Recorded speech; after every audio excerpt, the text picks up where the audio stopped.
So, may I ask one question? Have you, Chase, ever personally seen an extraterrestrial life form? Have you touched it? Have you seen any real UFO, like a spaceship type of UFO yourself? Yes, I have.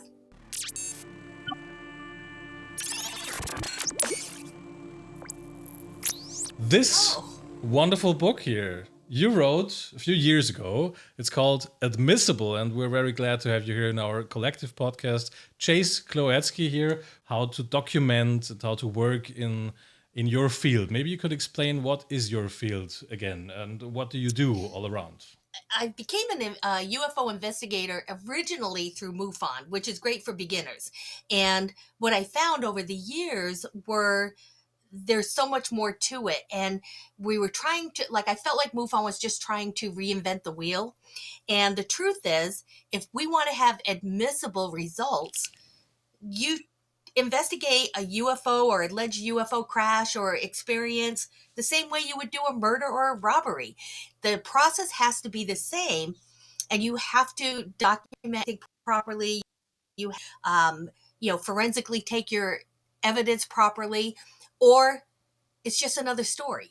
So that's over the years, I've had a lot of people ask me questions about, what do I do on this investigation or that one?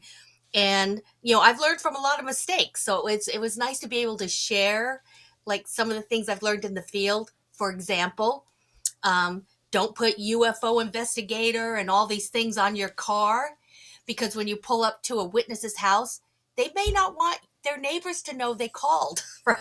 Yeah. They called you in. So we really want to protect our witnesses, and it's just maturity. That's all. You have a lot of, these Facebook pages of investigators, and they're all dressed in black doing this. You know, it's like, stop, Just stop, show stop, stop, offs. stop. The real professionals, you Right. won't you won't recognize them in public, right? Is that the point? Okay. Correct. So Correct. Right. basically, there are people who watched a lot of TV and watch like ghost hunters or something like that, and think like this is a Yes. tough guy business. Yeah. Yeah. Okay. And the truth is that this is really about proper investigation, which the closest thing to compare it to is police work. Um, there's no different standard at all. Yeah, that's why your book is called Admissible, as far as I know. But of course, it is about really forensic work of documentation or something like that. But if you take a look at the cover of this, that's what we're going to talk about in our podcast as well. We have here a spaceship, we have a Bigfoot, and we have some other ghostly or energy phenomena, right? In the woods, of course, where it all happens, right? And Yeah. what's up with that? Why the cover? Because it almost looks like a like a novel or something, but it is really not. It's just a standard work of literature for anybody who's interested in the work in the field. Yeah. And, and I bi- guess because if you don't know what it is, I'll go look.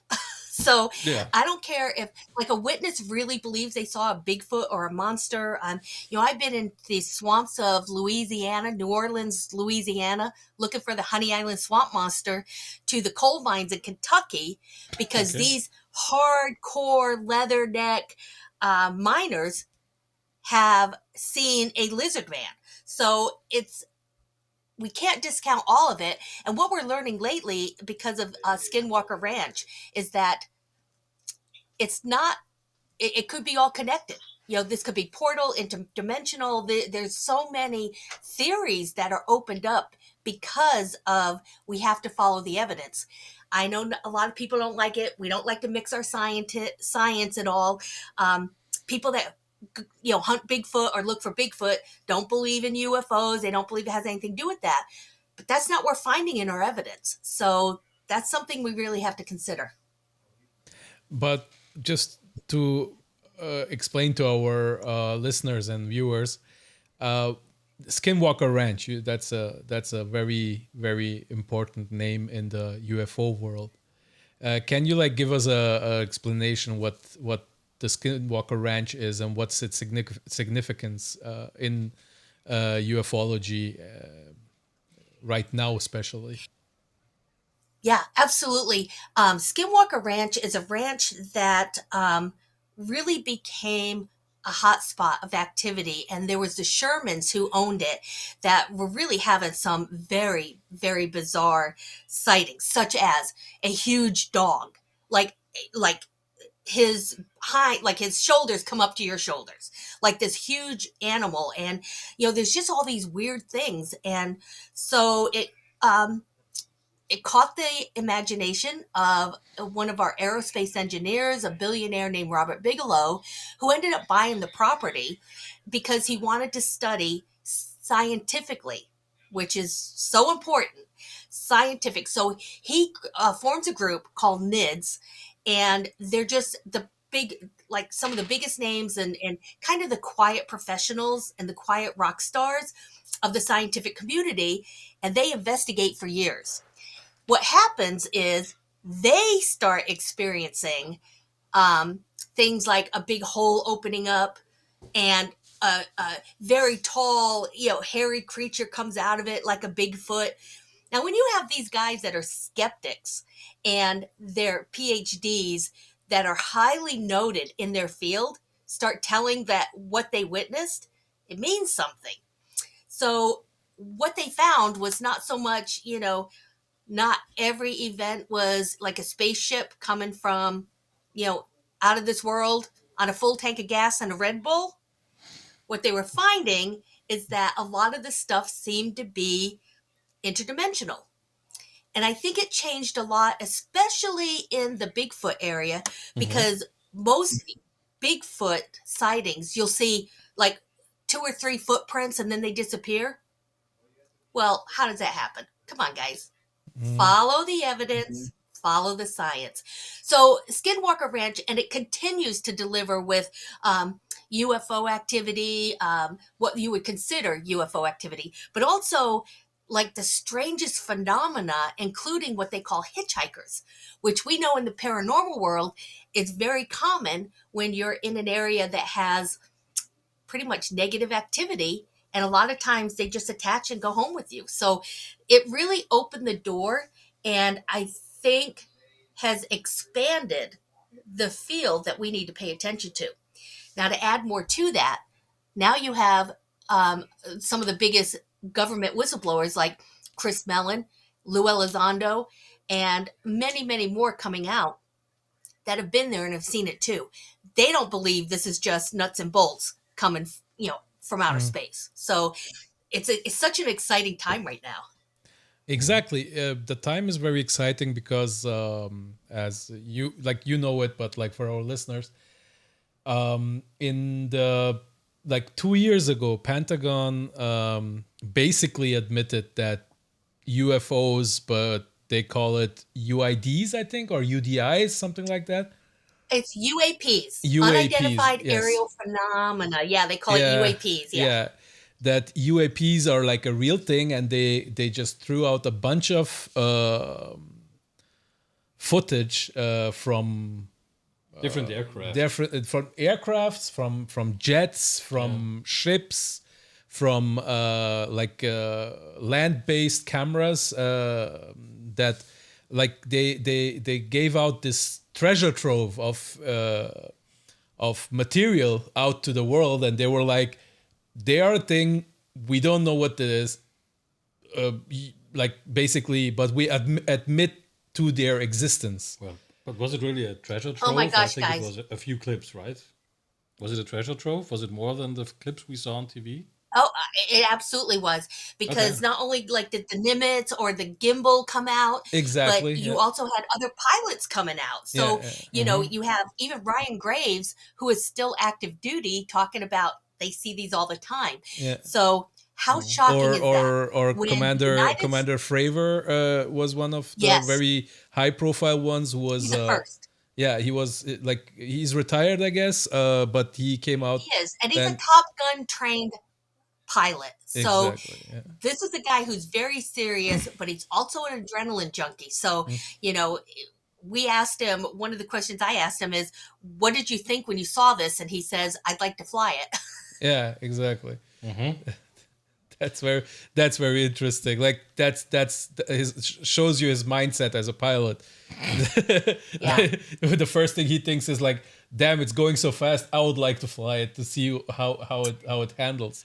I think it's also kind of a I hot also topic right think it now. tells it also reveals that there was no doubt in mind that this was a real craft, that this was a solid physical. He reported exactly what he saw.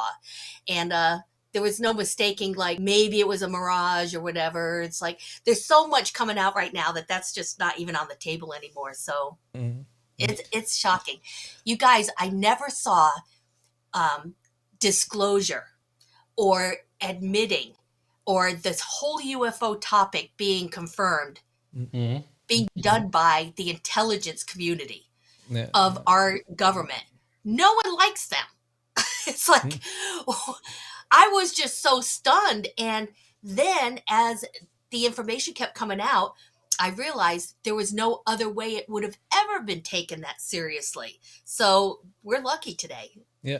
But do you think that they have never taken it this seriously, or do you think it was always taken seriously, but they never admitted to it like openly? They were talking about it and they were taking it very seriously, probably somewhere in a back room with cigarette smoke and guys in black suits, but they were never like going out to the media and saying like, guys, here are some videos.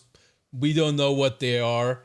So Well, I'm rewatching the What do you X-Files think? right now because there are also some smoke bombs out there, you know. yeah. You can stream the X-Files, and it's this '90s series. If you don't know it, if some of the people watching right now don't know the X-Files with David Duchovny If you have been living under a rock and for the Gillian past 30 Anderson. years. Yeah, it's kind of hot right now because everyone can stream it right now on Disney, Disney Plus, and I'm rewatching that right now, and it's those plot twists and those alien stories and those a lie on top of a lie on top of a lie on top of the conspiracy of a lie, you know. Just is that not also possible that those are just like of smoke grenades thrown out there? Oh no, I've been doing this since 1994, and I can tell you that the layers of cover up is exactly right. You nailed it. It's there have been people that take it very seriously, but they've kind of kept to themselves, and so is that information. Part of it is because even when Lou and them had these videos, and we've only seen the unclassified, they're classified, that Lou Elizondo has actually said you can see the occupants. Wait, Okay. what? Oh my God, what? What did he just say? Aliens? Yeah, aliens Oh my or, gosh! Yeah, See us them from the in future. what? or Russians. We don't know. See them in what? Like in the videos? What? Yes, in the objects, you can visibly see the occupants. That's all he said about it, and we're just getting fed breadcrumbs. And I think that's for a reason because, like, they can never come out and give us everything they know, and that's because of ways and means. And that means when things are classified, we don't want our adversaries to know what capabilities we have in radar or even photography. And so that stuff's going to stay classified for a while. But thank goodness we have the whistleblowers that have opened up this conversation. And when you have the United States government, the United States intelligence community, and even senators now with Gillibrand, who's demanding a permanent office, it's done, guys. I mean, as far as I'm concerned, UFO, investigations, we've been fired. This has reached a whole new level of importance and prominence that we need to support that effort right now. Okay, so hired. Okay, not Yeah. fired. Okay. Right? Yeah. But Chase, what do you think is the reason that they are coming out with all this information now? One. And the second is, what do you think why, like, the United States government is probably the most powerful entity in the world, with the most resources in the world, and they could like quietly keep working on this in, as I said, some back room with cigarette smoke in the air and guys in black suits. Why go public? That's my question. You've just nailed probably the biggest question anyone interested in this topic is considering right now. Why now? Why now? And that's something I can't answer. And we're still waiting for the rug to be pulled out from under us, because that always happens with people that come out and whistleblowers, and all of a sudden you find out it wasn't true, or this guy was disinformation, and it hasn't happened yet. And I honestly don't believe them. I've met Lou Elizondo on many occasions, and the guy's legit. However, the first time I met him, I was his very first interview, by the way, and when I interviewed him, I walked away and my husband was with me. And I said, oh my gosh, he was so open and honest, and I like him so much. And then I stopped and I looked at him. I said, oh my God, I'm supposed to. He's an intel agent. That's exactly how I was supposed to leave. So, but over the years, I'm telling you, he's a real deal. They're working hard for us right now. He and Chris Mellon are in Washington, D.C., and doing some important work on behalf of the global citizens. What do you think about his description? And do you think that this whole thing was going on back then as he describes it? And do you think that this is like the next level of the same story, like the next episode of this show that we watched basically with Bob Lazar? I believe him, and there's a lot of reasons I believe him. One, George Knapp, who is an investigative reporter out in Las Vegas, has done his due diligence, and every single detail of Bob Lazar is not made public yet because it can't be. Most of it's out, but the guy's just weird, if that makes sense. He's just awkward, and so he doesn't present himself in the media as friendly or likable or believable. Excuse me, because he's awkward. But the other thing is he's made a few mistakes, in his life, and it's kind of hurt his credibility. But he's been talking about like element 115 for decades. Yeah. And now what's on our table? What's on our chemical tables? Or, It's the element 115, yeah. Correct. Yeah. So you have to wonder what his contributions were. He had no reason to lie at that time or come out. And I know he wishes he didn't, because of all the, trauma that came to him, which a lot of people that come out and talk about what they know in their stories, they face that retribution and the backlash, which is unfortunate. But I do believe him. Absolutely. It was just too crazy of a story back then. And now we're hearing a lot of other anecdotal evidence or testimony that kind of backs up what he described back then, which hadn't been described before. Now we're getting them. So it's just, I just do believe him. I just think we're probably not, well, I would consider not the best witness ever. It's just like the guy out in the, woods smoking weed, and he sees a UFO and he reports it. Well, the fact that he was smoking weed, I believe he saw the UFO, but the fact that he was smoking, I can't use him. So I kind of feel like that's Bob Lazar.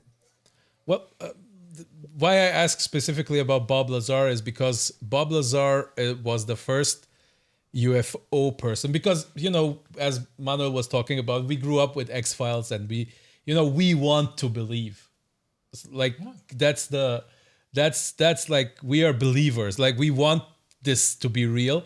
But as you grow up and like get understand the world a little bit more, you start not like you lose your faith, basically, and you're like, there is something to it, but it's not that what I want it to be. But when I encountered the story of Bob Lazar, I didn't believe him a bit. I was like, this is some weird dude who just wants to have some like somebody, but like he just wants to have some notoriety or something. What made him absolutely believable for me was the fact that the way the government went after him. Like, they went after him so hard. And I was like, if he is just some weird, like, if you would leave him alone, nobody will believe him. Why are you going after him so hard? Why are you trying to destroy his reputation, his record, that he worked for the government, even like that he studied at certain places? They tried to destroy the whole record. And I was like, why are they doing this? I'm not sure it's because he was working on out, like, alien spacecraft somewhere in some weird installment in Nevada, but there is something there, and You're absolutely right. Yeah. yeah. No, absolutely right. This is one of the things that I agree with completely. They just went too hard after him. Like, you don't hire somebody at Los Alamos, which we know, even though they denied it, it was proven later that he did work there, without a degree from MIT or some other high scientific, innovative type engineering job. So, like, they just blew it by going too hard at it. They should have just ignored him. Yeah, And made him the coup. That's all. Yeah, I have But, only one question, Homer. That's exactly why I invited him to do the interview with me. But who is this guy? He sounds interesting. Okay, for those who don't know, for the uninitiated among is us, Bob Lazar? maybe Chase would explain. Would you be so kind to explain Sorry. the whole story of like a snippet of who is Bob Lazar and why he is so important to the UFO or ufology community? I've seen UFOs, I've seen aliens, and we can talk about that later. But who is Bob Lazar? I don't know. okay, so Okay. Bob Lazar is a guy that grew up. Basically, he built a car with a rocket engine just out of scraps. So he's very intelligent, and he was absolutely eventually recruited to MIT, and it just started getting into these advanced technology type of positions. He was eventually recruited and hired into Area 51, and he was assigned to a department called S4, or it's an area called S4. There he claims and he alleges that he saw spacecraft, and there were many of them. But he only worked on one, but there were many of them that he saw, and that he's actually they were trying to reverse engineer this.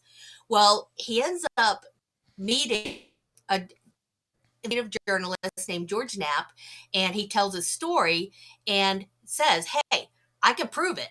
I'm going to take you and a couple other people out to Area 51 and show you." And they did. He brought them out there, and they watched like the most extraordinary craft, like being tested, like coming out of Area 51. And, so that's what kind of broke the story. He claims to have worked on, been inside, and that's really the crutch of most of it. And of course, they scrubbed his whole background. Like, he can't prove he ever went to school. He can't even prove he went to a high school. They just scrubbed everything about him. His credit cards, any kind of computer, anything that they could find on him was erased. And so it's kind of a good thing he came out, because we wouldn't know anything about Area 51 and this angle of what happened. So now, today, which is great for him, it's we hear people like Lou Elizondo, Chris Mellon, even people of our own government saying, we have crash retrieval. Well, where would they put that? And would that mean that, Bob Lazar actually did work on aircraft?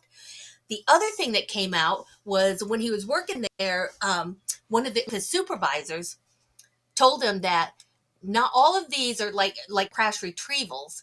Some of them were dug up and are ancient. Like archaeological finds. Yeah. Yes.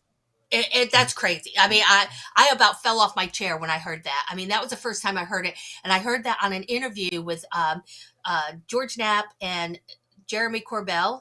Yeah. And this is on Joe Rogan. And Yeah. I about fell off my chair. What do you mean they're ancient? Which also verifies what we believe, that this isn't new. This has been going on for generations, and, Well, blah, blah, blah. And it's also kind of in the plot of X-Files, because there is also that plot line with the black oil and the ancient aliens that originally occupied the planet, and the two races that are fighting against each other. I almost forgot that, and I watched it in the 90s, I think, most of it, but only parts. But I think the 6th season, by the way, is the best season with way better stories than the other seasons. The thing is about Lazar. But the stories just are to great. just to explain to you, like also like give my short thing. There's this really nice, really good, well-made documentary about Bob Lazar on Netflix, made by Stephen Corbell, who and George Knapp is also a prominent part of that documentary, basically because these two men are very closely bind together by destiny, basically, because of the whole thing, because of the whole story of Lazar. But Lazar has been very constant about his whole what details that he have told, and he has never hidden, like even like one of the facts that Bob Lazar came out about the whole thing was that he was fired. Basically, they just basically threw him out of S4 or Area 51, and the reason being that his wife was cheating on him, and they had tapped his telephone, and they knew that his wife was cheating on him, which made him a liability. So for that reason, they told him, like, you're fired. And later he found out why, and basically had like a breakdown. And these are all things that do not portray him in a very, very good light, but he is very open about them. And that's like also gives him like this aura of believability because of him being very straightforward, and additionally him being a little bit of an awkward personality, and really like being a geek, being a nerd who really is interested in the whole technological part and the technical part of the whole S4 project. And additionally, just because you don't know about this, he described an element, which is the element 115? 115, yeah, exactly. The element 115, he described it a decade before it was discovered. And back then it was science fiction. Basically what he was saying was science fiction. Okay. I don't have the chemical expertise to know, like, to exactly explain what was so special about this element, but he explained that they were working on this element, which was like, he told about his things, how this element worked, and basically they gave him they were like, no, this is not possible, and 10 years later they discovered that element. So yeah, it's on the periodic table. So yeah. how they can continue to deny, it's just so funny how we see our institutions just come out as the professionals, nothing to see here, and yet, like, oh, okay, I'm not going to believe my lying eyes, but it's right there. It's just, they're not getting away with that anymore, and that's really a big part of this. Yeah, but still, like, the question remains: why now? Like, what is your like, as an expert in this matter? What do you think? Why the government is going out? I have my theories, but like, I want to know your opinion. Well, the only thing I can really put my finger on at this point is because Lou Elizondo came out, and he came out as a whistleblower. He put everything on the line to come out and just say what happened. And he can only talk about what's not classified, which, believe it or not, there's a lot that he could say. And then they put this whole together. I can tell you, when To the Stars Academy first came out, I was like, really, guys? Like, a rock star got all this high level meetings and all this, classified information. You're giving it to a rock star that, like, his number one video is him running through the streets naked. I wasn't buying it. Mm-hmm. And then Podesta emails leaked. So John Podesta's email, who is very close to Hillary Clinton, all his emails leaked, and sure, he was setting up these meetings. Tom DeLonge was getting it.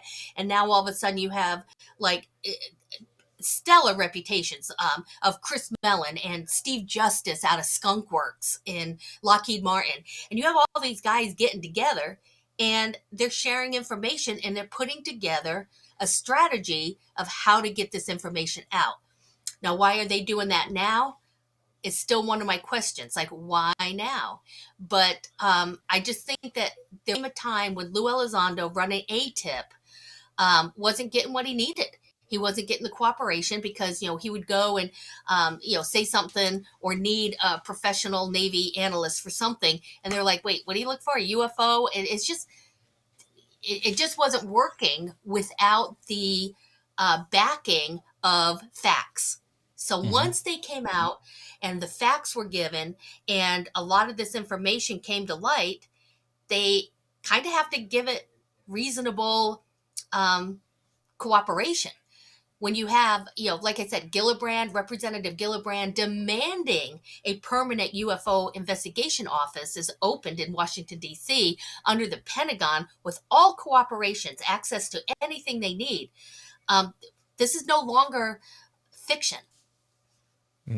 Are they trying to prepare us for the arrival of that alien race? And are they trying to prepare society slowly to lure them into not only believing but seeing? To now get into the more I would like to go through a few questions I had about your book and about forensic work in this area, as you describe it, inadmissible. I had some questions there, and then I would like to really like nerd out with you about like specific cases and stuff, if you don't mind. Okay. Like, how did you like you were part of the mutual UFO organization, and then you were I think what, how did you came, like, just is it just experience, or did you had like some background in forensics or in criminology or something, that you came up with all these protocols how to like really investigate phenomenon?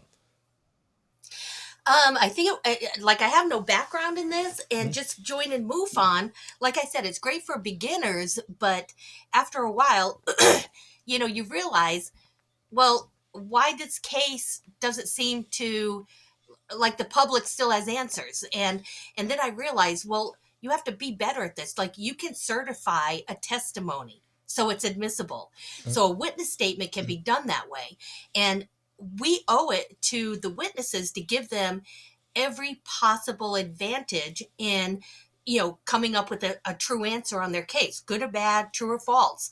I think we have to grow to this, because if we're not backing up what's going on, then it's just another story. And we have tens of thousands of these. What we need is evidence. What we need are case files that you can hand your witness at the end, that is not only admissible, but tells their story in a way that's professional and gives them credibility. That's something you describe in your books, that case files are very, very important, and that you should have some level of and like, really, guys, like, she explains like this is like ufology for dummies, like forensic science for dummies, basically, also, because she explains like, dude, like, make a face, make a real like a case file and put testimonies in it, and like you can certify testimonies, and you can actually do a lot of things, a lot of steps towards making it more touchable, like more real, more physical, the evidence that you are gathering. Yeah, and it's credible. So Yeah. when your neighbor or your your children want to see, like, one day, if you want them to know that you had an experience, and you show them the case file, and they're like, oh my gosh, I didn't realize it was this, just so many aspects to it. I've done more DNA sampling. I've got a little over 300 DNA samples just from the elongated skulls in Peru alone. So the sampling I've done and the evidence collection I've done is quite extensive, and everything from water samples, soil samples, DNA, all sorts, all of it. And this is something I just really think is important. We have to rise and raise the bar for our witnesses. And I'll tell you what, so they're going to call. If you have to have a professional relationship. And I also talk about that in the book, which is like, I never become friends with my witnesses. And the reason for that is I like them. I'll be out in the field, collecting samples for them, and I can smell them cooking barbecue, and they're like, "Come on, Chase, join us for dinner." My answer is always no, because what I learned is when you have an investigation, that witness gets a lot of attention. There's a lot of camaraderie, because usually I'm the first person that believes them, or I'm the first person that's actually looking for the truth for them. So there's kind of like that little camaraderie that they feel. And then all of a sudden the case is over. I'm on to the next one, and they feel abandoned, because they felt like, oh, we're family, we're kindred. And so when I have to cut the ties, because now, my attention's on something else, it's just not fair to them. So what I realize is when a detective maintains a relationship with one of their victims or witnesses, but they never get involved. They're not friends. They're not going out having dinner. They're not, calling each other and checking in late. We have to maintain a professional distance, but maintain the compassion, empathy, and attention due to the case. And I see a lot of that not happening with UFO investigators or even paranormal investigators. They get a lot of attention, and pretty soon the people are like, "Oh, you're like family to us, and we're all friends," and it's just such a bad thing to do. Even when I really need to depose a witness or get their statement, I don't let them do it at their home. I meet them at like a library or something else, because kids are running around, the phone's ringing, or it's just, we want to keep things as sterile of an environment as possible, if that makes sense, and just keep things so that there's just, what is a skeptic going to do, right? Where are my holes? So I love skeptics. I love debunkers. It's like, where are the holes in my cases? What didn't I do appropriately that becomes admissible? I don't have to prove the case. I just have to make their statements admissible, if that can be done. So besides like lack of distance and lack of like documentation, what are like common mistakes that happen in forensic work for like paranormal, especially UFO activity? The first one that comes to mind, which is like a huge mistake, is, investigators will pick up evidence with latex gloves. Yeah. Sounds like a good idea, right? It's not.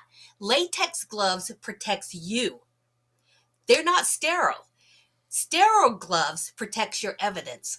So that's kind of one of the most common mistakes people will make. So that's like a technical mistake. Let's go to like a more personal one. And that is, I'm driving through Kentucky, actually going to that coal mine case. And I had another witness that was on the way. So I just said, hey, like, I'll come. And, he claimed to know of where a UFO had crashed probably, 15 years ago, which I love, because I can still find debris and I can still take soil samples and radiation. I have Geiger counters, all that. So I pull up, and now my girlfriend's not an investigator. She's just coming with me. And we get out of the car, and he starts walking us back, and we're going in this big field and then to the woods, and we're going back. And all of a sudden I realize, what am I doing? I'm following this guy I've never met in my life. Yeah. And I'm going deep into the woods by myself in Kentucky with my girlfriend. Yeah. So at this point, I'm sizing him up, and I'm like, oh, I can take him. I got it. I can take him. I'm already in trouble. Now, my girlfriend, it's not going to be any help. So it's not going to be 2 against 1, because she'll just cry and pee her pants, right? Because she's like such a sweetheart. That's all she do. And then I got thinking, I don't know if there's 5 other guys up here. Like, what am I doing? Yeah. So I actually pulled out my phone. I lied. I so lied. Yeah. I pulled out my phone and I said, hold on. If I don't check in at this time, my husband will be sending drones out, because everyone knows he's former military, Marine commander. And so I'm like, I said, if I have to check in, and he has to know exactly where I am. So hold on. And he goes, oh, you can do that on your phone? I'm like, yeah. and he believed me. And so at this point, and all of a sudden, guys, and this is a true story, all of a sudden he's like, well, I think the UFO crashed over there. all of a sudden it was not a big deal anymore, and it was right there, and we're turning around walking back. I feel very fortunate that whatever was going to happen, good or bad or nothing at all, I just wanted away from this guy. Like, he was creeping me out. It was just, but I did it to myself. What was I thinking? So that was something. They always say go in twos and team up. Yeah. And I get that. But team up with somebody and be smart about where you're going with this. Another thing that I got in a little trouble at MUFON was some of the boys who, one of the guys was teaching how to put a hazmat suit on at every symposium. And so during our field investigator training, he's teaching how to put one of these on. Well, MUFON only has 2 of them, and both of them are open. They're not sterile anymore. And, a hazmat suit is a 40-hour course. They're doing it in 30 minutes. And so he comes out and he's writing down for the new STAR team manual that I wrote, which is the advanced, deployable, like advanced teams that would go out.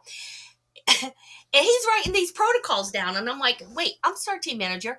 Please know, I will never use this.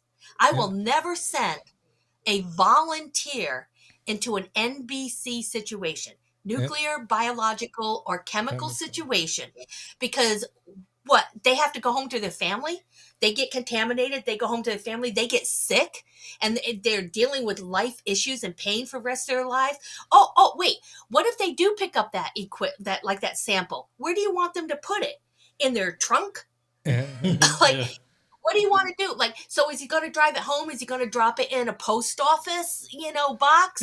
I'm like, what are you guys thinking? This is he's going to put in his garage and in his radiation and the biologically sealed cabinet that he has, because he will not have one. Who knows what happened to this alien baby? Or even transport in anything nuclear, biological, or nuclear and chemical. First time you drive by a federal office, whether it's a post office or a courthouse, and those radiation detectors go off, you're going to find your butt in Gitmo somewhere. So I just thought this was the stupidest thing I ever heard in my whole life. I was just like, who would put your people in harm's way because you think that, a half hour they could put on a hazmat suit and go and like, oh my God, like the stupidity sometimes. And that's another reason I decided to write the book was, that there's a lot of stupidity out there. Like, I was part of an NBC team in the army, because we have mandatory army, like in Austria. And I had like a month-long training course about, like, the NBC suit, the heavy NBC suit and stuff. I don't feel competent doing that. Like, if I am ever in the situation, which I don't really understand how will I get in one, but if there's like a nuclear reactor leaking somewhere and I have to go there in the NBC suit, I'm not doing it, because I'm pretty sure I don't know anything about it anymore. I have yet to show him a spaceship. Yeah, and it's a difficult, it's dangerous, and this is a level of incompetency. It's one of the reasons I left MUFON. It was just like, you guys have got it. This is ego training. This has nothing to do with. They are dreaming, and it's like, look, I could put on an NBC suit, or I could put on this, all about gear and all about the adventure and something like that. Because people. It will never be used, because there's only 2 in MUFON, and they're in Colorado. So you have a case in New Jersey. What are you going to do? So, of course, I wrote the protocol on what we do in an NBC situation. You're up to a site, and your Geiger counter or your tri-field meter is going off, telling you that something's going on there, and it's high electromagnetic or it's nuclear or whatever. These devices, you immediately stop, you back up into a safe area, and you dial 911. And you tell them, for those first responders, because you don't want the firemen coming up or anyone else, even the Army coming up, not knowing that your equipment is getting those signals. So to me, that's what you do in a situation like that. So what do we do to protect our scene?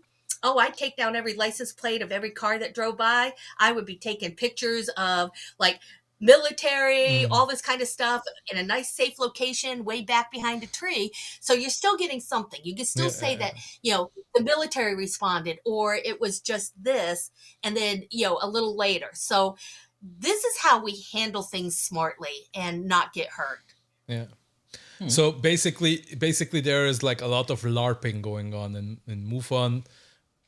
I guess like they thought it was a good idea because they had 2 suits and somebody who knew how to put them on, and or somebody who wanted to be like a voluntary trainer for those suits, which like It's ego training. He was a big shot. Like, he thought he was a big shot. That's all it was. It's ego training. And the other thing was, we also know this is a possibility.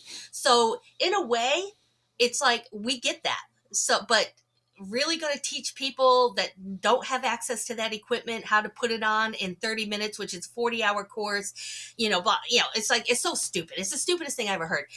But at the same time, we know of cases like in Rendlesham, Bentwaters Rendlesham in the UK back in the 80s, that radiation is something that is found many, many times in alleged UFO landings and crashes. So may I ask one question? Have you, Chase, ever personally seen an extraterrestrial life form? Have you touched it? Have you seen any real UFO, like a spaceship type of UFO yourself? Yes, I have. This was back in 2010, and it was a case that I received from MUFON, and it was a STAR team case, and the witness was claiming that there was like these orange orbs, and that he and his cousins were getting in the car, and they're on dirt roads, and they're chasing them down these roads. I'm thinking, what do you mean chasing them? Like, they're following the road and you can follow them? Like, it was very interesting. So I made an appointment to go out to his property and start documenting some of the activity he was telling me about. And then we had this huge flood. And it was a huge flood between Memphis and Nashville. So, like, a huge flood, like cars were underwater. Where was this sighting? This sighting is classified, and I'll tell you why later. Oh, okay. So I just say it's in Tennessee, and it's in the way backwoods. So I had to wait till the waters receded, and just about the time they were, I got a call from him, and he's like, "Oh my God, Chase, there's things going on now, and that this is what happens before the triangles show up." I'm like, "Wait, what? You never said triangles. What you never said triangles before. Where are the triangles coming?" And he said, "I didn't want you to think I was crazy right away." Sorry, guys. No problem. I have the same throat issue here. It's just the beginning of autumn, the beginning of winter. It's coming. The season's coming. But so what happened there? Yeah, we went from 60 to 38. So it's like right now, What happened there? A triangle. So I'm like, oh my gosh. So I said, all right, I'm on my way. So I grab my go bag and I go pick up another STAR team investigator that's not too far away. And we get to his house. Once I pull up in his driveway, she's freaking out. She's like, "Oh my God, do you know who that is? Oh my God." I'm like, "No." And she's freaking out. He's a very famous sports figure that if I mention his name, I don't follow the sport, so it meant nothing to me.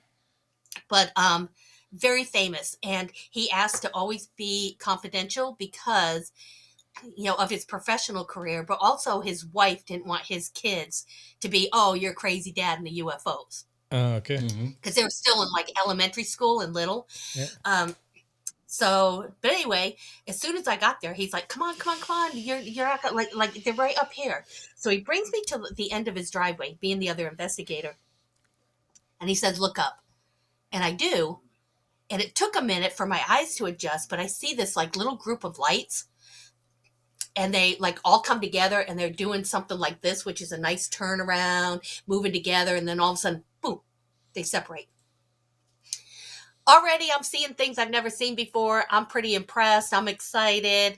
I'm already on my tablet, like looking up, usual suspects, like where's the space station? Where's some of the satellites, blah, blah, blah, blah, blah. And then if you got bored with that group, he's like, oh, there's another one. There's another group. There's like groups all over of these things doing this. So Okay. I'm already good. I'm like so excited. I'm freaking out on the inside, maintaining that composure on the outside. And then he says, I have a cornfield just down the road, and it has a panoramic view, and that's when you get to see everything you possibly can without any obstruction.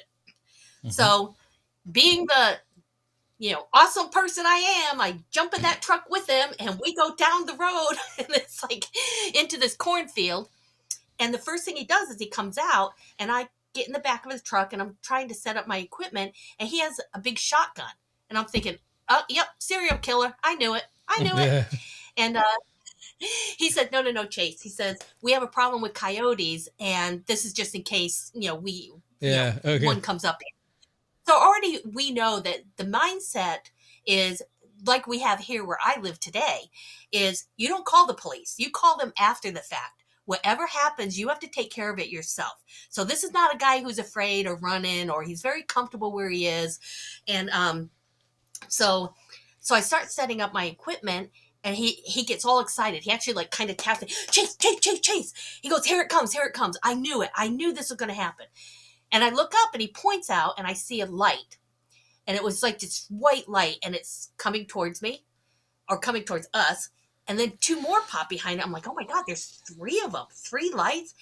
Then as it got closer, I realized this is one object. You can start seeing the outline of a triangle and you can see that it's a solid object. It's blocking out the stars and it's just going right over the whole cornfield. Just steady. It's so hard to describe how it moved because it wasn't flying. It wasn't like soaring. It wasn't drifting. It's just so hard to explain how it just looked when you're looking up at it. Well, right now, I'm just beside myself. I'm picking up my cameras. I had 4 cameras, different makes and models. I'm picking them up. Nothing's working.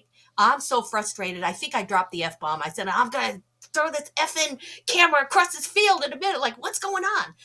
My tri-field isn't working. I'm trying to get readings because when I get the readings, I would take pictures of that, to record what was going on. Nothing worked. I'm so frustrated. All I can do is watch it continue to go out of sight, and I have nothing. I'm so mad. I'm thinking it's what it happens in these type of events, but also in paranormal events. I thought it drained my batteries. But when I went back after it left the area, everything was back on. Everything was full. But I decided not to trust it. I was going to change my batteries anyway. So I'm get my tri-field meter and I'm changing the batteries. And all of a sudden I just say, hey guys, anybody else feel like you're being watched? And I don't mean like up there. It was at that moment, that exact moment, this terror, this fear, like punched into me. It was physical. I felt every single cell in my body in complete terror. Like it's not fight or flight. Times that by 1,000. And all of a sudden, I just remember turning and running. I don't know why I turned and ran, but when I did, I saw the witness do the exact same thing, turn the same way. He starts running. As I'm running, all I'm really seeing is a light, and this light's doing this. Just the weirdest thing. I just remember. And then all of a sudden, I hit like this brick wall, and it turns out to be the witness, and he stopped. And what he said was, what the F is that? Well, I realized the light I was seeing was a flashlight he had in his left hand. And as he's running, that's what I was following. He said, what the F is that? And he takes his arm, he throws the flashlight, one of those big halogen, hunting ones, and not like 6 feet from us, not 6 feet. I could have lunged this thing. Stands a little gray. It doesn't move. It doesn't flinch. I mean, you go from pitch darkness because there's no illusion there at all.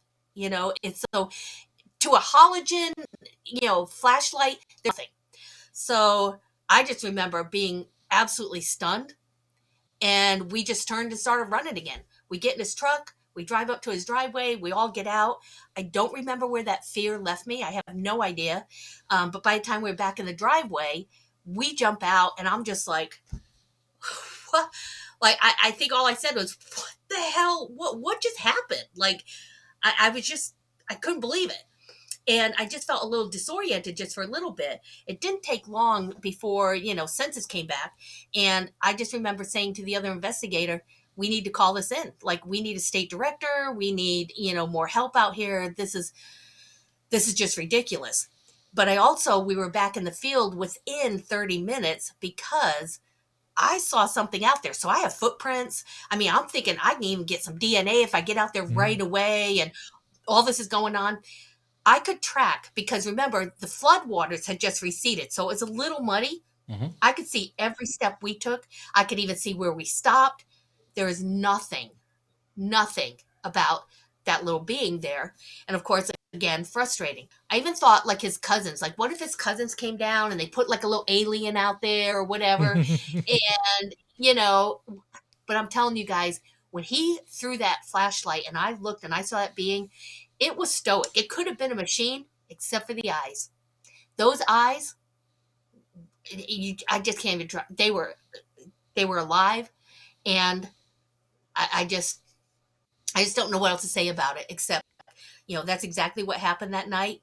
The home, I'm thinking, you know what, BS, guys, really BS. Nobody gets everything in one night. There's something going on here, and I can't put my finger on it. And I'll be honest with you guys. I know what I saw. I know how I felt. I know what we did. To this day, I feel like something's off. Don't know what it is. I can't put something's off. And that's my experience. On this day or from this day on, something is off. What do you From mean? no, like from the time it happened, Mm-hmm. like driving home, I'm just like like I just had this feeling, and Okay, it's deep in the so gut feeling. on this day, That so now nothing is off. yes, oh yeah, Okay. it's right to No, this day. It's like what it's you just to something's off. clarify, you mean like about the incident? Something is off about this incident, Yeah.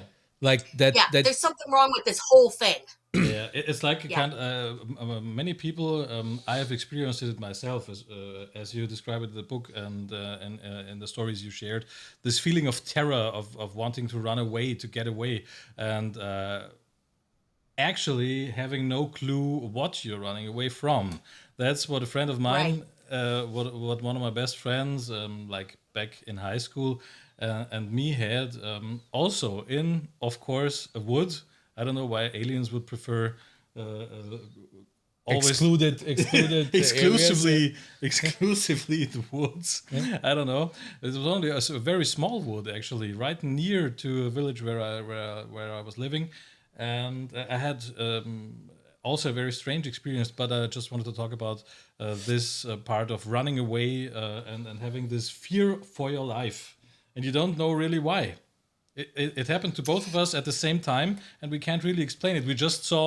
We physically just saw lights in the woods, many lights, very bright, and we didn't see aliens in this incident, like the physical beings, but we felt like something was landing or something, or something was, I don't know, unfolding or so I would describe it in the woods. But those lights, they were so bright, like with a you would have a really big festival to get those light beams up there. This sky beamer, I think is the name that I was looking Yeah. for. Like was 10 sky beamers or something like that. And right before this happened, maybe you can talk about that. Maybe you had some experience with that as well. Both of our smartphones, no smartphones back in those days, but both of our mobile devices, of our cell phones, rang at the same time with no number. Yeah, it really happened because the friend of mine really is not like, I have a good fantasy. Also, back in those days, I had a very good fantasy, and maybe, I don't know, I was dreaming or something like that. But a friend of mine was present that was really like pragmatic and also looking for evidence in those cases, but not. He was mostly afraid of those things and didn't concern himself very much with that. But both of our cell phones rang. We got the call, and I said hi, and it was mostly garbling, and but it felt like something was talking to us, but in a completely different language or kind of speaking. It was like a almost as if an internet connection was being dialed in or something like that, or something like that. It was really, really creepy. And after that, we hung up, of course, because we thought that was very strange. And it called again and again and again, like 4 times or 5 times, and then we both disconnect. We both disconnected. So was it You turned your phones yeah, off. we turned our phones off. Thank you very much. Looking for the words here. And then we had only one way to go, and that was through the wood. It was the only road back home.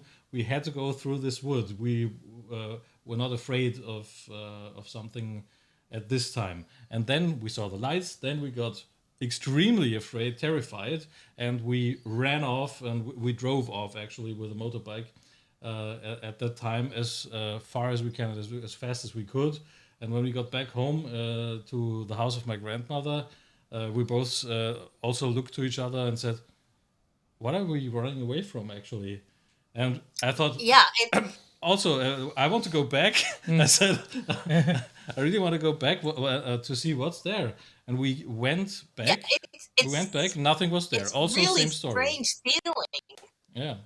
Because you had, it's like, why did I do that? Like, you had no control. And I honestly believe, and I believe in your case as well, whatever was going on in that cornfield or in those woods, we weren't supposed to be there. Yeah, we weren't That's supposed. why they got rid of us.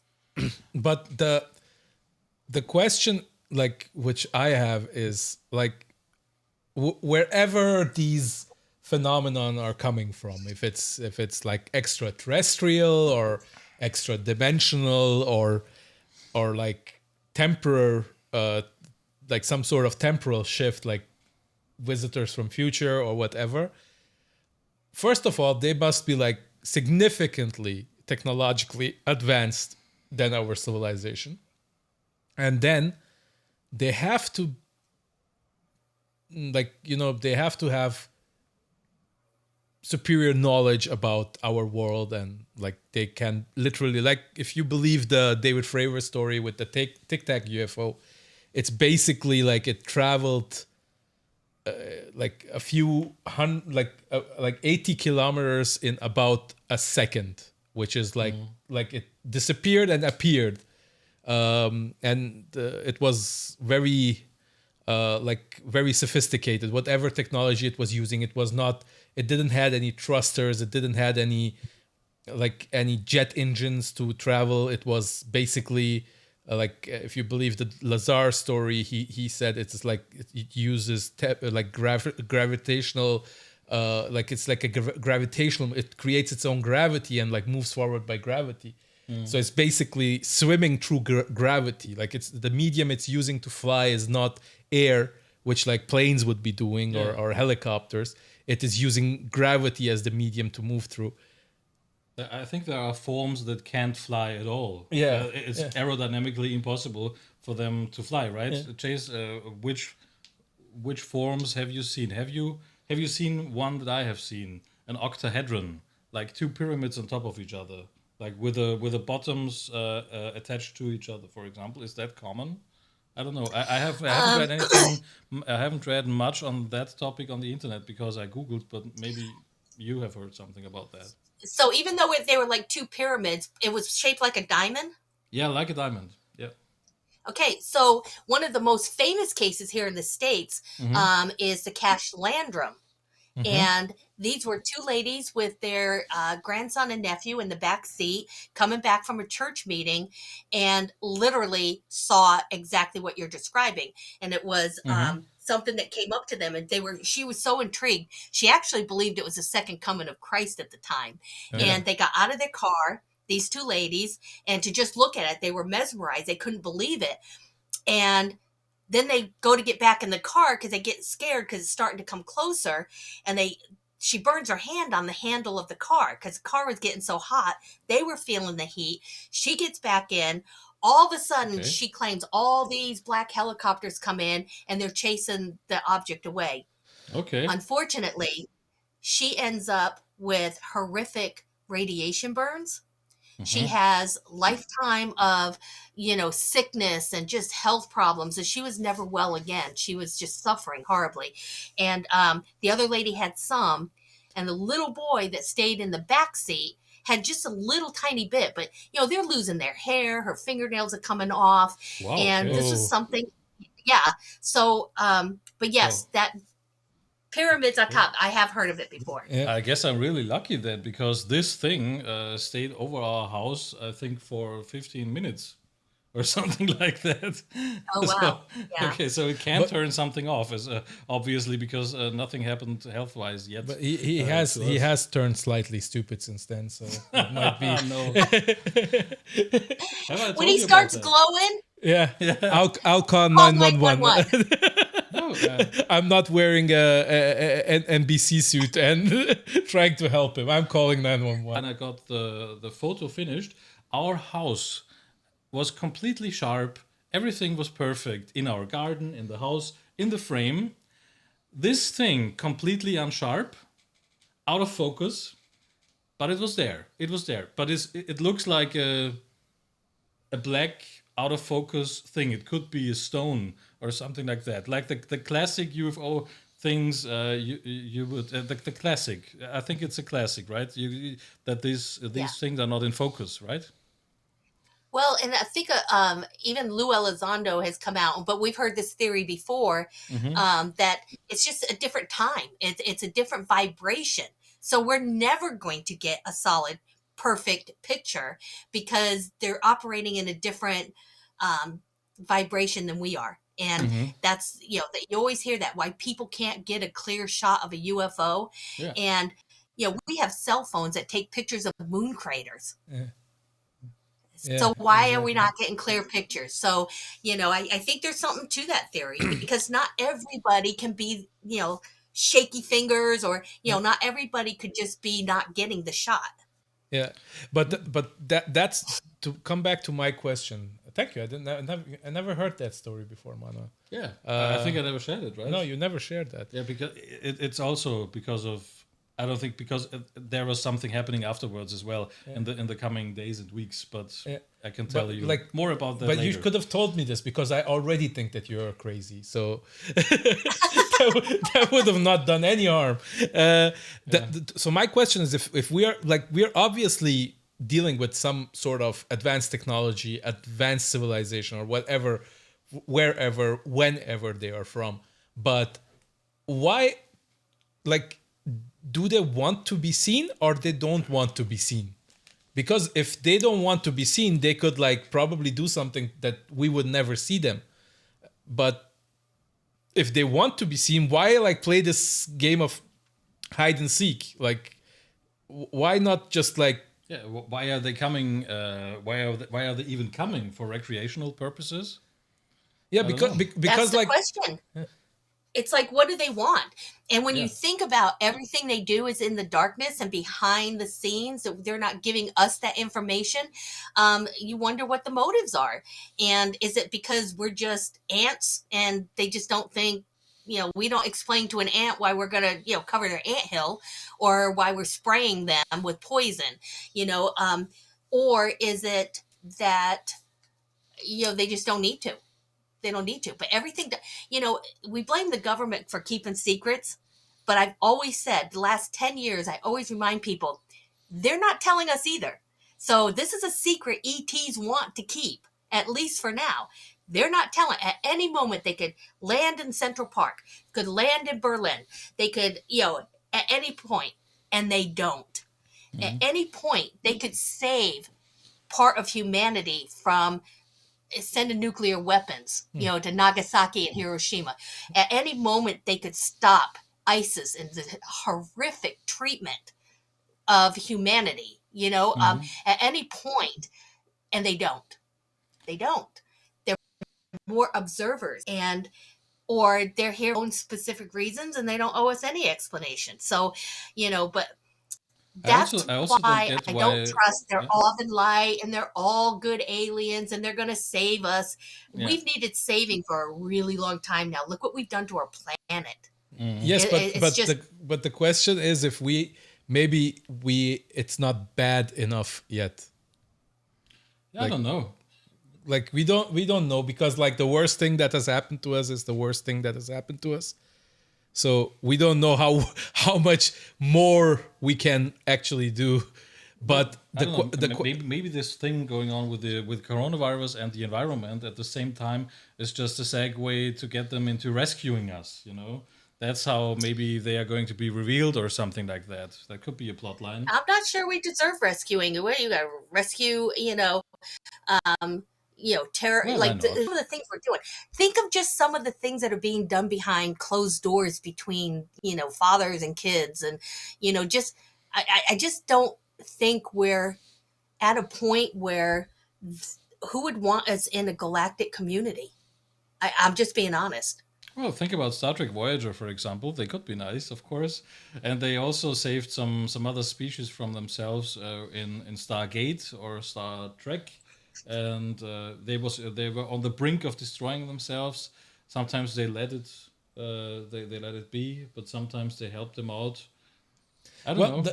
the question is, like, there can be many versions of it, but either they care and they're observing, like you would look at a petri dish, or they do not care. And but then, if they do not care, why are they hiding somewhere in the backwoods of Tennessee in a cornfield and not like landing in Central Park? Yeah. But so it is like it's like hard to really explain. My personal view is that, like, the cynic in me is always thinking about, like, I'm a very hopeful person, and I think that I don't think that humanity is that bad, and like we deserve saving. But at the same time, I think this might be like all a disinformation campaign from some government, or the US government, or all the governments, just to like maybe they're testing new aircrafts, or like the jet engine back in the day, as they were like hiding it from the Russians, so they do not find out. So every sighting of a jet aircraft was like, oh, this is a UFO, and like they would have like actually people in the field. Like, this came out in the Freedom of Information Act, and part of the documents, that they actually had people who would like go to the police and say, like, I saw aliens and I saw a spaceship. They were hired by the government to do so.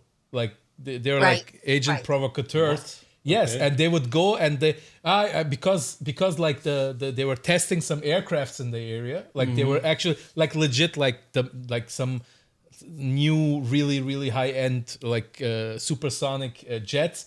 And he would go to the police of the town and say, like, I saw some alien aircraft Okay. in the Okay. area. And he would call the newspapers, and the newspapers will like, I don't know, Florida man saw some alien aircraft. And he would say, yeah, and they talked to me and they said we are come to, like, he would act like over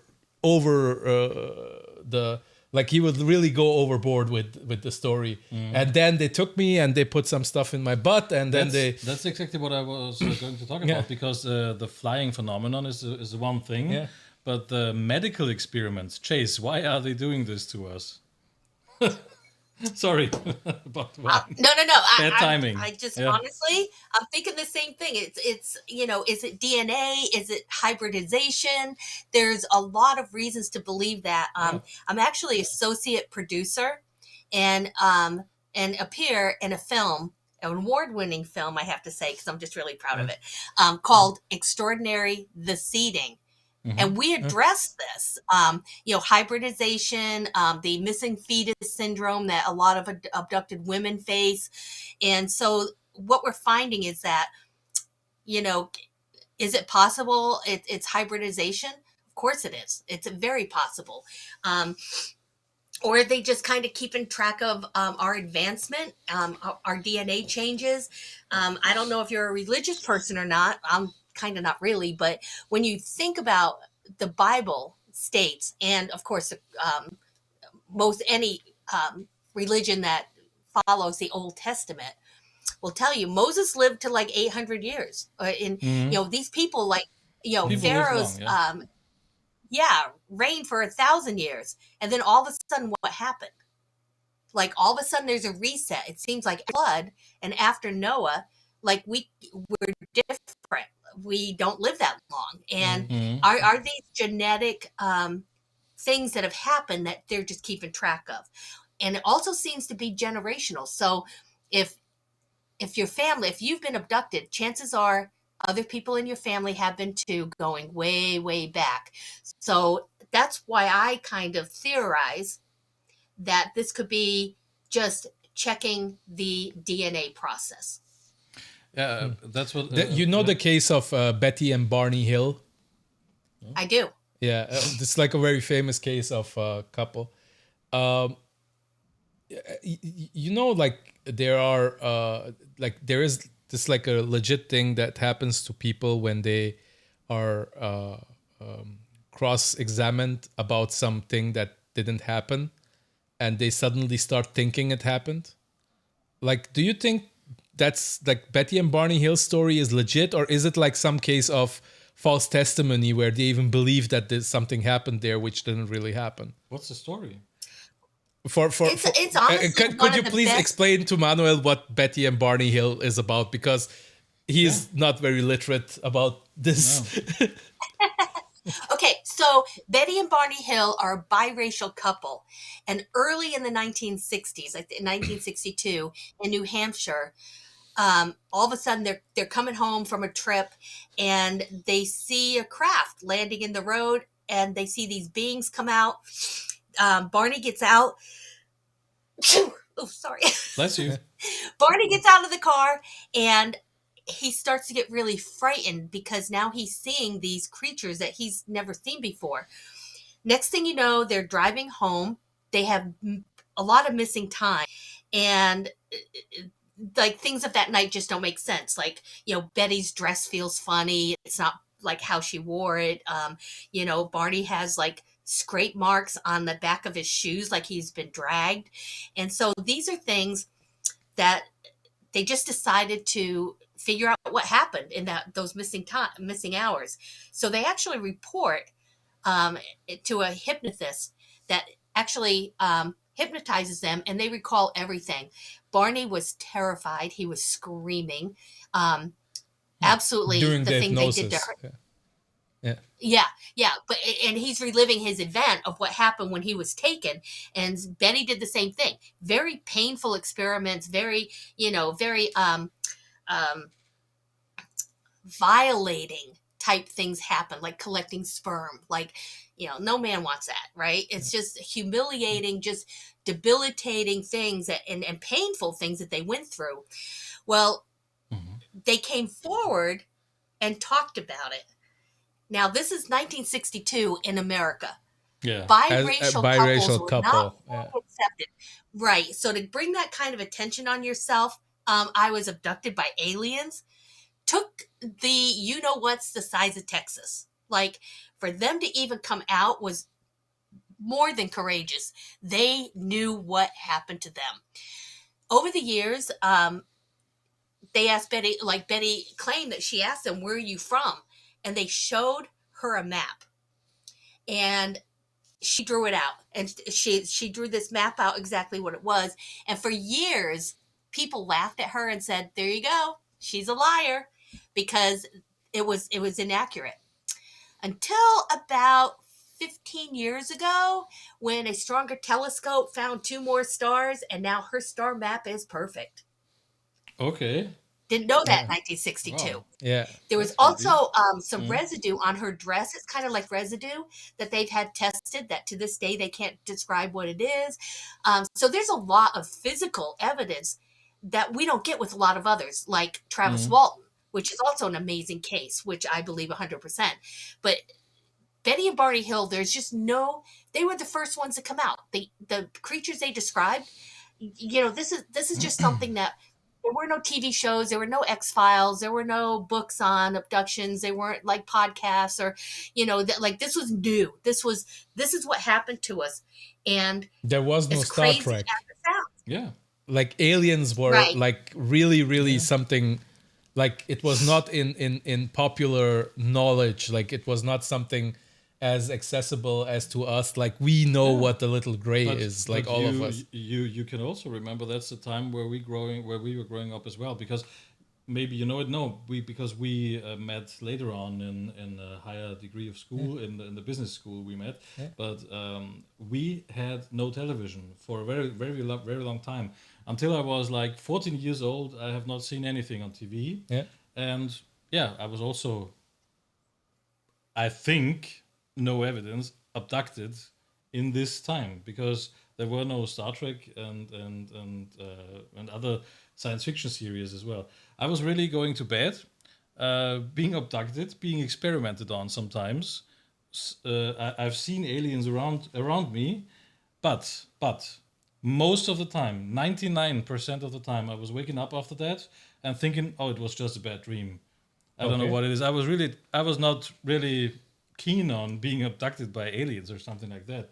I don't know how they did it, but they were putting me in a tank, uh, and yeah, I could still breathe, but it was completely in liquid form.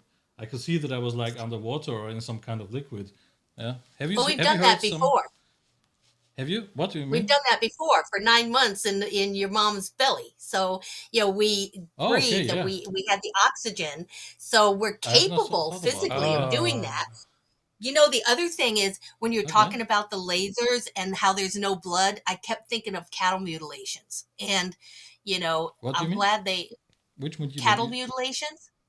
Cattle, cows. There's like a phenomenon of aliens, like not alien, but like there are some people see UFOs in the area, and then cattle start getting, like cows start getting mutilated, cut apart, Okay, and then yeah. they find them in They this find them in gruesome. pieces, yeah. Yeah. I don't know why would Yeah, they do and that? there's I don't no know. blood. Yeah. They're absolutely precision laser. So, Yeah. these are things we've heard before in this field. So it's Yeah. Everything So, like with the liquid as well. Chase, have you ever like Okay. investigated like real like abductions where people had like recall of the events?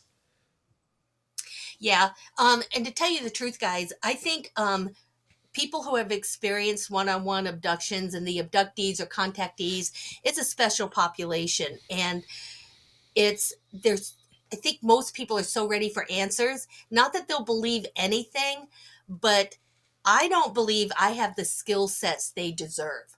I can get physical evidence, I can run an investigation, Yeah, but of course. I when I get these kind of cases, I pass them over to somebody who's an expert, like whether it's Yvonne Smith or Kathleen Martin, or somebody that has worked with abductees for years and years and years, and they have way more knowledge than I do.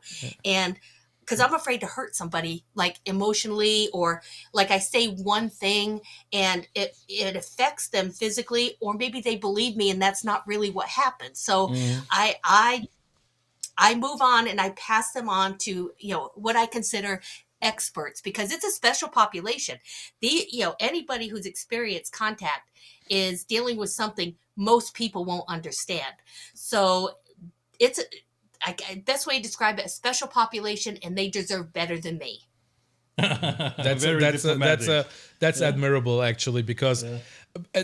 to just come back, I have like I'm trying to like think how to phrase this like in a way, because as I said before, like you, me, people like Manuel now, as I found out, we are people who know a certain amount about this phenomenons and that they have happened, and we know stories, and we can nerd out about like the TikTok UFO and like the go fast footage and the gimbal footage and like I think abductees. I really, my knowledge on that topic feels like firsthand, but I've not been diving into that yet. Yeah, yeah. I'm just fascinated by looking at the X Files or something like that, because when I watch the X Files, it feels like, oh yeah, I think that's what I was experiencing in some moments. It's like all those things coming together, and that's also why what drew me to you, of course, and to interviews and videos of you and to this book, because I'm just now getting interested more and more in this topic, and also in getting, if anything is possible in that area, evidence. I think that we have to think out of the box. So, as Yeah. a forensic specialist, I had a case where this lady claimed that she was being abducted, and she said they would come through the wall. And she showed me exactly how these grays were coming through the wall. What I did is I started taking different color flashlights, black light, this, and I found like this thing that just didn't belong there. It was just only, and it looked like two fingers. Really? Okay. So You found something. yeah. So, I take my photographs, I do all this, and then I look at her and I say, if I promise this wall will look exactly like it is now, can I cut this piece out and have it examined? She said yes. So I think we have to be smarter. Like when we have, especially abductees and contactees say they came through the window, I have a light that came through. We need to check for trace evidence. Like nobody's doing that. Mhm. I've been doing that for years. I don't know another single, first of all, I don't know of another single investigator that has a forensic kit and is out there doing this kind of work. I will say one thing. I have a forensic kit that will make the sheriff's department jealous, and I know how to friggin' use it. So, I personally, I think that we just have to be, more inquisitive and, look for trace evidence. Not everything has to be a piece of metal. Mhm. So, and that, Yes, and by the way, that print is still So- unknown. oh, Okay. okay. So it was like a fingerprint or just a It print? was like these two, yeah, it was like these two like little fingers that you could tell were fingers because they were attached, Yeah. and it was just like it just didn't belong there. There was not another mark anywhere on her walls like that at all, and it was exactly where she said it was. Yeah. So So go back to my question, like we want this to be real so much that maybe like we have confirmation bias, and like if you are really working through cases and you go, so is it like did you also encounter people who were just bullshitting, or where it was like obviously not an encounter? Oh, absolutely. And, the other thing people don't understand is as an investigator, 95% of my investigations, I not only explain it's either natural or misidentification or a liar or a hoax, but it's the 5% that keep you going. And these are the 5% that you just can't explain. So when you realize that there's just in America alone 10,000 reports a month, take 5% of that. So I honestly, when like everything's said and done, and I'll call it out. You guys, I debunked the Star Child skull, which was decades of, many like 30, 50, 100,000 people following this for decades. And I got it. The DNA followed the same. I actually backed up Gary Nolan, who is a, famous DNA person of, what do they call it? Anyway, he does the DNA and he's a Yeah. professional. And we got the same results. It's human. I called it human. I wanted an alien really bad. Of course I did, but it wasn't. So I'm not going to say it wasn't. And they had that evidence for years and they didn't know what it was. So, I've called out Malibu underwater base. Go to the website www.fieldreports with an S, fieldreports.com. You'll find some of my, best research and some of the things I've done. And I have no problem calling it out. If it's bullcrap, it's bullcrap. And I'm going to say, it's a hoax. It was a lie, and I've done that. I've had, thousands of cases just in MUFON alone. And yeah, if these people are going to, make a big deal and lie and be silly like that, I'm going to call them out for that. It's a waste of time. You have more people that really need you, that are counting on you. And, if they can't because you're working some BS case because some bozo wanted a little attention, Yeah, Yeah, I don't have patience. I'm but not really nice about it. I guess it's also waste of time for you, which is like the worst part, I guess. Like Yes. if he needs attention, like you know, buy a dog, you know, get a dog or something like that. Yeah. Right? It's like, dude, Yeah. call a hooker. I Yeah. don't care what you do, but I don't have time for this. It's like, Yeah. it's time away, and what people, it's time away from my family. Yeah. And even more less important, these investigations aren't cheap.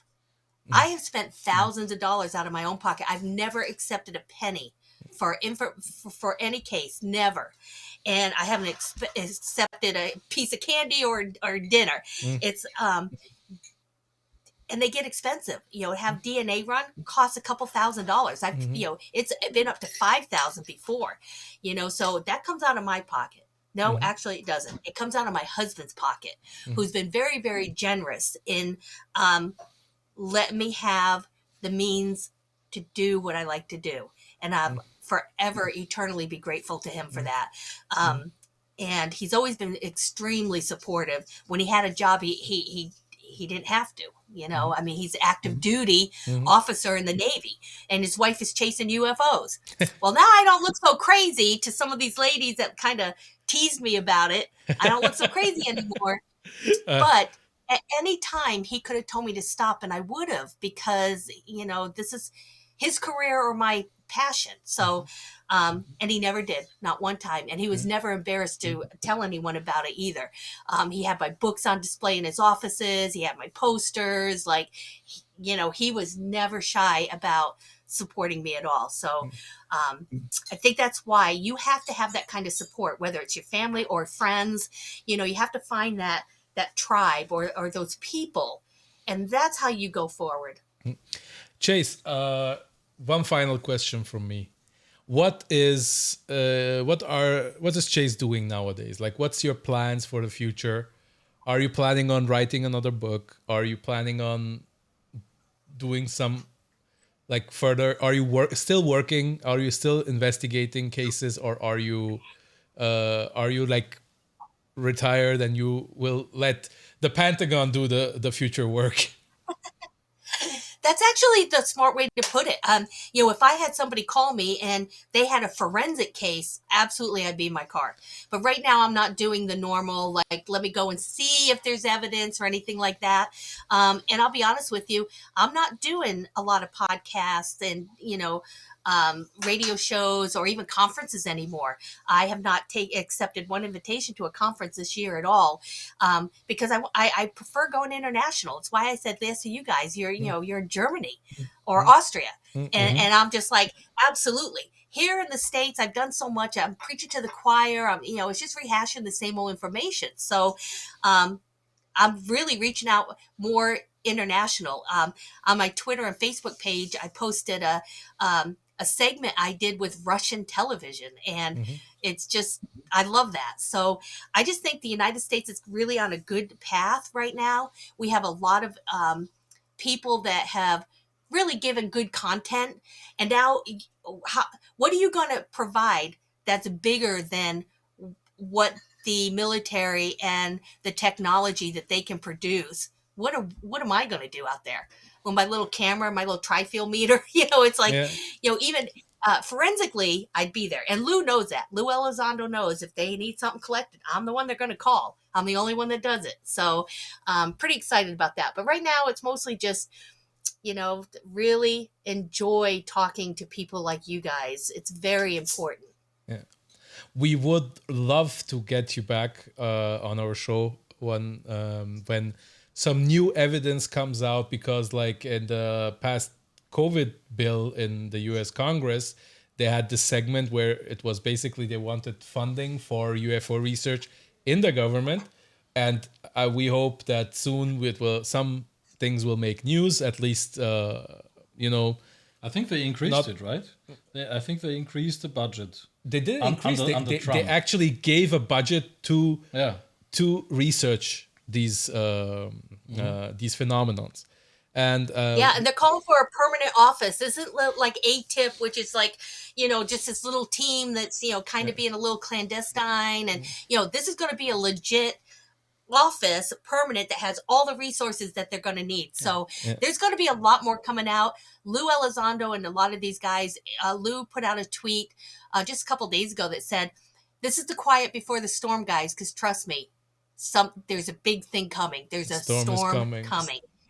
Yeah. And so I'm pretty excited about that. And knowing that he and Chris are in DC right now, I'm on pins and needles. But I would love to come back. You guys are so adorable. I've had such a great time talking to you guys. I'll come back anytime. We thank you very much for your patience, and we thank the commander for his patience because he couldn't access the room. Please give him our regards, and we would love to have you back on our show in the near future to talk more. Thank you very much. Thank you, Chase. Thanks, have guys. a good night. You rock. Thank you. You too.